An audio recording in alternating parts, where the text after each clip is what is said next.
I want to begin by making a fundamental political point, which also affects the legal questions. There is no possibility for justice in the capitalist courts. They are race biased. They are class biased.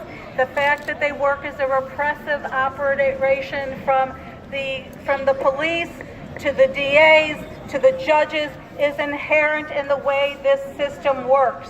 There is no ifs, ands, or buts. Their reforms can be fought for, but there will be no fundamental change until the entire system is changed. And I say that as a way of helping everyone understand what is going on legally and in the courts right now and in Mumia's case.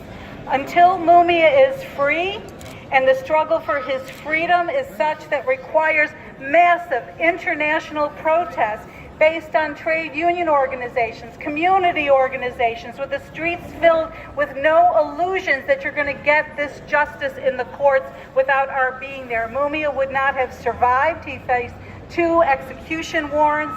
He faced a death sentence, and those were only reversed because there was enough international protest to turn that around. He sat for over 10 years on death row after a federal court judge had already ruled that his death sentence was illegal. And then the only reason why Maureen Faulkner and the FOP and then Seth Williams, the district attorney, and Edward Rendell, who is still the backbone of this case and responsible in his own way for Mumia's conviction personally.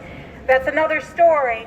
When they sat on the dais and they announced that they were going to not try to get a death sentence for Mumia again, but instead allow him to spend the rest of his life on slow death row, life imprisonment, that was a calculated political decision, not anything about Mumia not being executed, because they were afraid they wouldn't win a new death sentence. They were afraid that new evidence would come out in the court. They were afraid of massive mobilizations in the streets. So it was a concession that was given, and the deal was that Mumia expected that he would just live out the rest of his life and be silenced in prisons. And Maureen Faulkner, the woman who now says she's a political prisoner, this woman called for other prisoners to try and execute him in prison. That's what she said on that very same day. That's what she said. Okay, so I have a message for Maureen Faulkner. If she wants to find out who really killed her husband, she should ask the cops who were on the street that night. That's who she should ask. Because the entire scene was manufactured from the very beginning. The cops knew that Mumia arrived after Faulkner was already shot. They know that Mumia was shot not by Faulkner, but by another cop. And they know that they participated from top to bottom in framing up the entire scene and making it clear that Mumia, and making it seem that Mumia was the person who committed this execution-style killing, which he did not do. He is innocent and framed. Now, about this proceeding, I may repeat some things that other people said. I'll try and keep that part short. Look, it's been American judicial system since the Constitution and Bill of Rights. It's been what, 225 years? 2 years ago was the first time any court, United States Supreme Court, said that there's any problem at all with a former prosecutor then sitting as a judge, okay? That is a statement about the nature of our political system. And it's not just in Philadelphia that judges were prosecutors. That is all over the case. That is true for almost every federal court judge that's in there. That's true for attorney generals. That is the actual norm, because it is a system of repression from top to bottom. It has nothing to do with justice. Okay, so what's happening in Mumia's case? 2 years ago, we had an opening because of this decision. They finally said, under certain very narrow circumstances, proving that the DA personally, by his own hand, his own mind, did something significant in a criminal case. That's the only way to show that he is prejudiced. So that's the test that this court has. And so the position of this DA's office, which is the very same position of Seth Williams' DA's office, which would be the very same position of Ed Rendell's DA's office, the same as, what's her name, who was there before? And Lynn Abraham, thank you. It is no different in substance.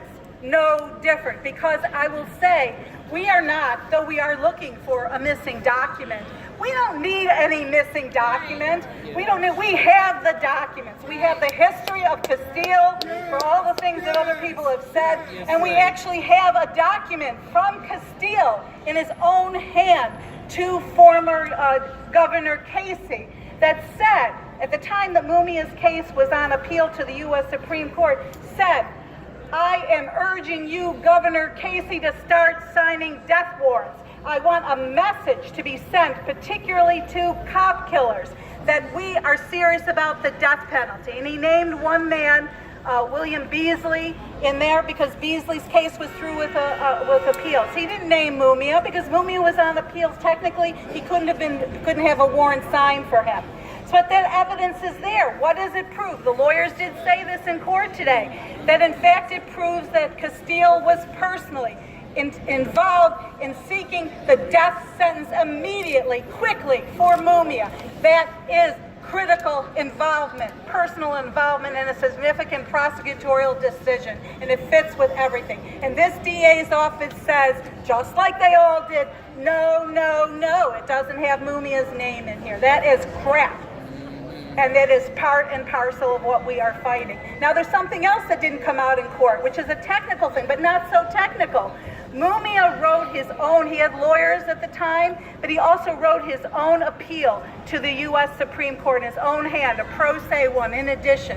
And he wrote that in May of 1990, the same year these other memos are being talked about. And he challenged fundamentally questions that applied not just to his case, but to every black person and every criminal defendant. The fact that black jurors were kept off being part of the jury, and that was the policy, and still is the policy in Philadelphia. That's right. And how the DAs lied when they argued to juries that they should just give somebody the death sentence, convict them of a murder, don't worry about it, they'll have appeals, it'll all get reversed. And other questions, including Mumia's Black Panther Party membership, which was put into evidence in that case in order to make the jury basically want to see him convicted, and gave the motive. Mumia was 16 years old when there was an article on the front page of the Philadelphia Inquirer after 38 Panthers had been murdered by the FBI and the cops. And he said at that time, the police, the FBI, the police have killed, the Panthers.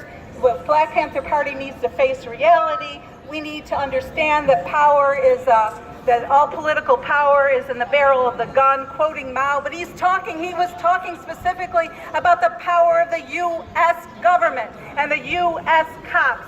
All their power was in the barrel of the gun. And in Mumia's trial, 12 years later, the DA's office used that article that Mumia gave an interview in when he was 16 years old to give the motive. They had no motive for Mumia wanting to shoot this cop, none whatsoever. And they invented it, that Mumia had planned for 12 years to always kill a cop. Okay? And now I could go through all sorts of other evidence about how everything about the evidence is totally false. You can read about it elsewhere. I'm trying to make the point that this is a corrupt and brutal system, and it is race and class bias. And what happened is when Mumia put that pro se brief in, I think it was May 20th, 1990, the very next day, Castile, as the DA, appointed his senior deputy, the same woman who wrote this other note that we're all talking about, had her assigned to be the district attorney representing the office, the deputy superintendent, and file that in the U.S. Supreme Court. That has not come out. That is more evidence on the technical level of the particular involvement. So, what do I have to say? I am not optimistic, to put it mildly, over what's going to happen here. The DA, the lawyers did ask for some discovery, sort of minimal discovery. Castile has not been deposed. Nobody's asked for him to be deposed. There's no subpoenas to him. He's now being asked, the DA's office is now being asked to please ask Castile whether or not he has any files. And the lawyers are filing new papers, and also that there will be an answer, and then we're coming back to court not until August 30th. There was the opportunity to be back in court earlier. That was waived, and so that basically what we are doing now is we're going to be in court on August 30th for there to be what they call oral argument, and the judge will have his decision. So you know what?